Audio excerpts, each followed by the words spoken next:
नमस्ते। मैं professor doctor Sushil Kumar Sharma, Jyoti Vidyapeeth women's university Jaipur,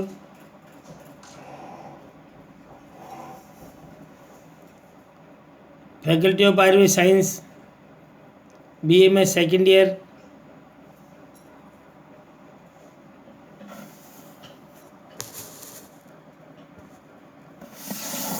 रसशास्त्र एवं भैषज कल्पना विषय। इस विषय में मैं आपको पिछले अध्यायों में रत्नों के बारे में बताया था। अब मैं आपको इस अध्याय में उपरत्नों के बारे में बताऊंगा। रत्न के बाद उपरत्न आते हैं। उपरत्नों के बारे में बताऊंगा। उपरत्न, रत्न से माइनर रत्न बोलते हैं, इनको माइनर गेम्स बोलते हैं। सेमी प्रीशियस स्टोन है, इनको बोलते हैं। उपरत्न वर्ग में खनिज पाषाण, काठिन्य, हार्डनेस, चमक, पारदर्शिता तथा गुणवत्ता में रत्नों से कम होते हैं।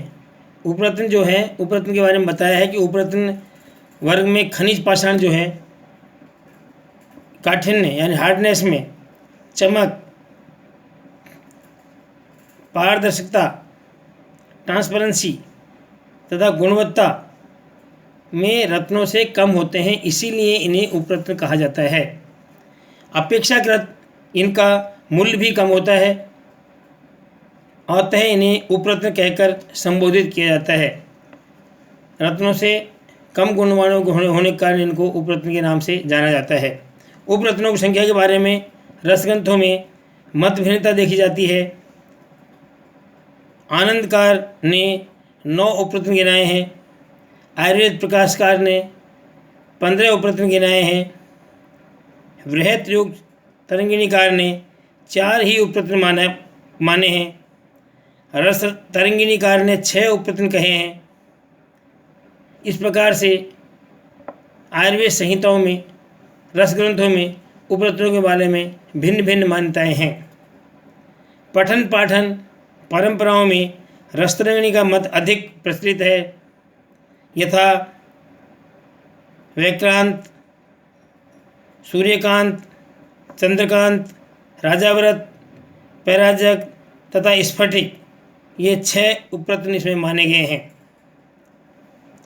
वैक्रांतम सूर्यकांतश्च चंद्रकांतो नृपोपलः पैरोजकश्च स्फटिकम क्षुद्ररत्ना गणार्हयम्। क्षुद्ररत्ना मतलब उपरत्न, ये रसतरंगिणीकार ने कहा है। इसके अनुसार से 6 उपरत्न माने गए हैं। भारतीय चिकित्सा केंद्रीय परिषद CCIM नई दिल्ली द्वारा निर्धारित पाठ्यक्रम में कुल 8 द्रव्यों को उपरत्न वर्ग में उद्धृत किया गया है। यथा कौन कौन से हैं? 8 वैक्रांत, सूर्यकांत, चंद्रकांत, राजाव्रत, पैरोजक, स्फटिक, ये 6 तो वही हैं जो रसतरंगिणीकार ने माने हैं। इसके अलावा व्योमास्म और तृणकांत, ये 2 अलग से भिन्न भिन्न उपरत्न माने गए हैं, 2 उपरत्न माने हैं।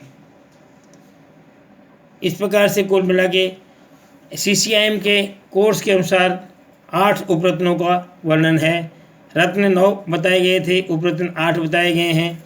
कुछ ने 6 माने हैं, कुछ ने 15 माने हैं। इस प्रकार से मत भिन्नता भी कई है, लेकिन यहाँ पर आपको हम 8 उपरत्नों का वर्णन करेंगे। सबसे सर्वप्रथम मैं आपको वैक्रांत के बारे में उपरत्न का वर्णन करूँगा। वैक्रांत, रसग्रंथों में वैक्रांत को रसवर्ग तथा उपरत्न वर्ग दोनों में वर्गों में सम्मिलित किया गया है। ये रसवर्ग में भी आता है वैक्रांत, वैक्रांत माक्षिकम विमलो, रस महारस में भी है, और ये उपरत्न में भी आता है। हीरक के स्थान पर प्रयुक्त हो सकने वाला के कारण इसे उपरत्न वर्ग में भी सम्मिलित किया गया है। हीरा जो रत्न है, हीरक, उसकी अनुपलब्धता में या वो अत्यधिक महंगा, अत्यधिक मूल्यवान होने के कारण उसके स्थान पर व्याक्रांत भस्म का प्रयोग किया जा सकता है। उससे अल्प गुण होने के कारण वो उसी के समान गुणकारी होती है। इसलिए व्याक्रांत हीरक का स्थान में प्रयुक्त होने के कारण ही इसको उपरत्न की संज्ञा दी गई है। ऐसा प्रतीत होता है व्याक्रांत के नाम से प्रयुक्त होने वाला द्रव्य वर्तमान में टूरमेलिन नामक खनिज पाषाण है। इसको टूरमेलिन कहते हैं, जिसे 20वीं शताब्दी के सभी विद्वान स्वीकार भी करते हैं। मतलब सभी विद्वान एक मत से टूरमेलिन को व्याक्रांत नाम से संबोधित करते हैं। व्याक्रांत को महारस वर्ग और उपरत्न वर्ग दोनों में माना गया है। महारस वर्ग में भी इसका वर्णन किया गया है। अब क्योंकि उपरत्न भी माना है, इसलिए उपरत्न में भी उसका कुछ अल्प वर्णन करने जा रहा हूँ। नाम व्याक्रांत, टर्मुलिन, पर्याय व्याक्रांत, विक्रांत, जीर्ण वज्रक, कुवज्रक, क्षुद्र कुलिश, चूर्ण वज्र, इस प्रकार से इसके पर्याय हैं।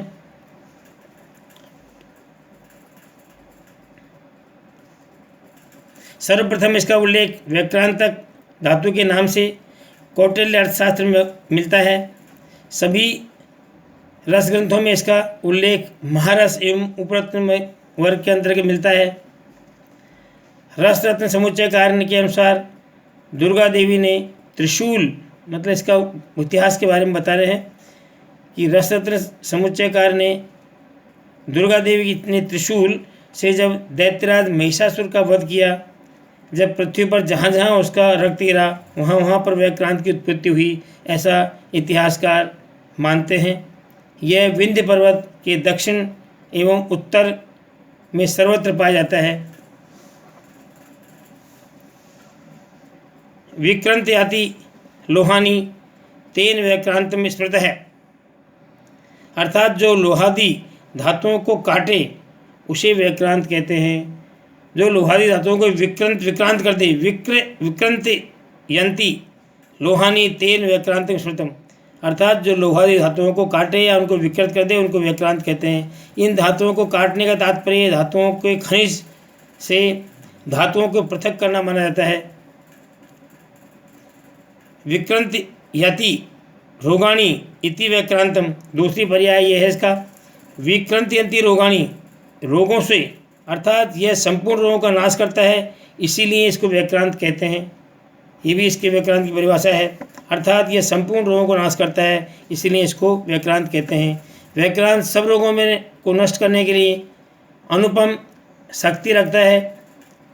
व्याक्रांत नदी के तट के आसपास उपलब्ध होने से इसको व्याक्रांत कहा जाता है। व्याक्रांत का स्वरूप कैसा है? व्याक्रांत 8 किनारे वाला, 8 फलक वाला और 6 कोण युक्त, भारी एवं चिकना, शुद्ध मिश्रित वर्ण से युक्त होता है। ये व्याक्रांत का स्वरूप है। इसके भेद 7 भेद हैं। रसायन व रसमंजरी में श्वेत, रक्त, पीत, नील, पारावत, प्रभ, श्याव एवं कृष्ण, इस प्रकार से इसके 7 भेद बताए गए हैं। पहला श्वेत, फिर रक्त, फिर पीत, नील, पारावत, प्रभ, पारावत की तरह, श्याव एवं कृष्ण, श्याव कुछ काला, कृष्ण कृष्ण काला। 8वां भेद कर्पूर बताया गया है। ये रसरत्न समुच्चय वैरसन चूड़ामणि द्वारा बताया गया है। 7 भेद रसरत्न समुच्चय में श्वेत, रक्त, पीत, नील, पारावत, प्रभ, मयूरकंठ सदृश्य, मरकत, प्रभ, हरित, इस प्रकार से 7 रत्न समुच्चय में बताए गए हैं। अब इसका ग्राह्य स्वरूप क्या है? किस प्रकार के व्याक्रांत को ग्रहण करना चाहिए? कृष्ण वर्ण की व्याक्रांत को देह सिद्धि कर, कृष्ण वर्ण का जो व्याक्रांत है उसको देह सिद्धि कर कहा गया है। पीत वर्ण के व्याक्रांत को पीत कर्म अर्थात निर्माण, स्वर्ण निर्माण में उपयोगी। श्वेत वर्ण के रक्त श्वेत कर्म यानी रजत निर्माण में उपयोगी। मरकत वर्ण के एवं रक्त वर्ण के सभी प्रकार की सिद्धि देने वाला तथा शेष 2 नील एवं पारावत प्रभु को निष्फल व त्याज्य माना गया है। टूरमेलिन का काठिन्य 7 से 7.5 तथा आपेक्षिक घनत्व 3 से 3.2 होता है। सूत्र इसका है K2O Al2O3 6SiO2 या KAlSi3O8, ये इसका सूत्र है। इसके 3 भेद हैं, टूरमेलिन, मैग्नीशियम टूरमेलिन तथा आयरन स्पर्मेलिन। टूरमेलिन को शोभामणि भी कहते हैं। यह अत्यंत सुंदर रत्न है। बिहार के अभ्रक की खानों में, अभ्रक के चट्टानों में तथा बर्मा में माणिक्य के स्थानों पर प्राप्त होता है। उपयोग ग्रह को प्रसन्न करने में के निर्धारण होते हैं।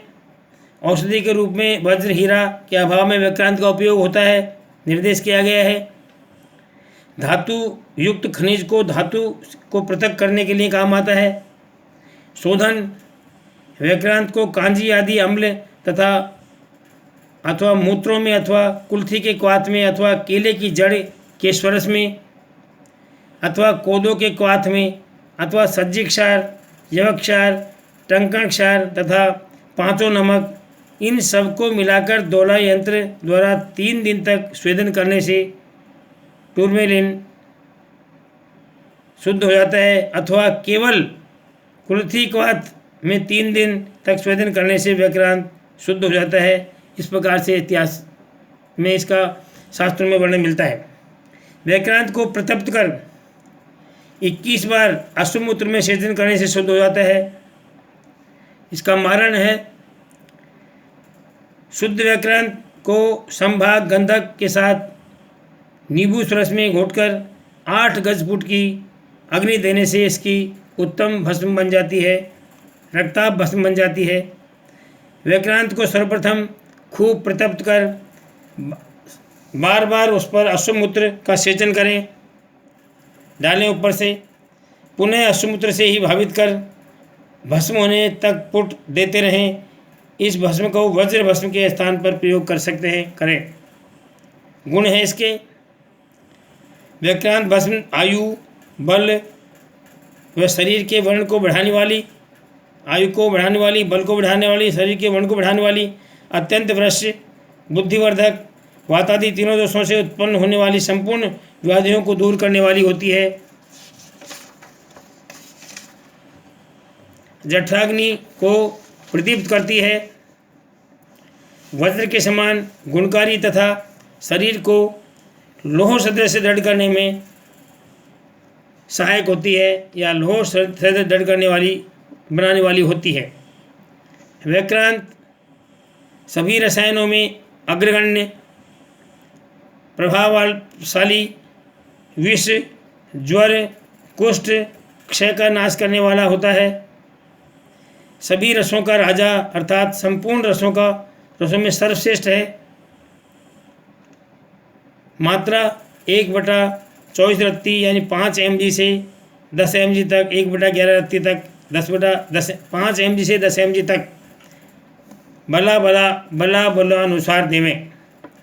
सत्वपातन, शुद्ध व्याक्रांत को सत्वपातन वर्ग के द्वारा गुड़, गुग्गुलू, गुंजा, घृत, मधु, टंकन, ये सत्वपातन वर्ग है। इसके साथ मर्दन कर टिकिया बना मूसा में रखकर उसके तब तक धमन करें, 3 घंटे धमन करें। इससे व्याक्रांत का सत्व निकल जाता है। 3 घंटे धमन करने में सत्व निकल जाता है। इस प्रकार से इसका सत्व निकाल कर इसका प्रयोग करें। इसके प्रमुख योगों में है वसंत कुसुमाकर रस, सूर्चिका भरण रस, अपूर्व मालती बसंत, ये इसके योग हैं। इस प्रकार से इसका प्रयोग करें। धन्यवाद, नमस्कार।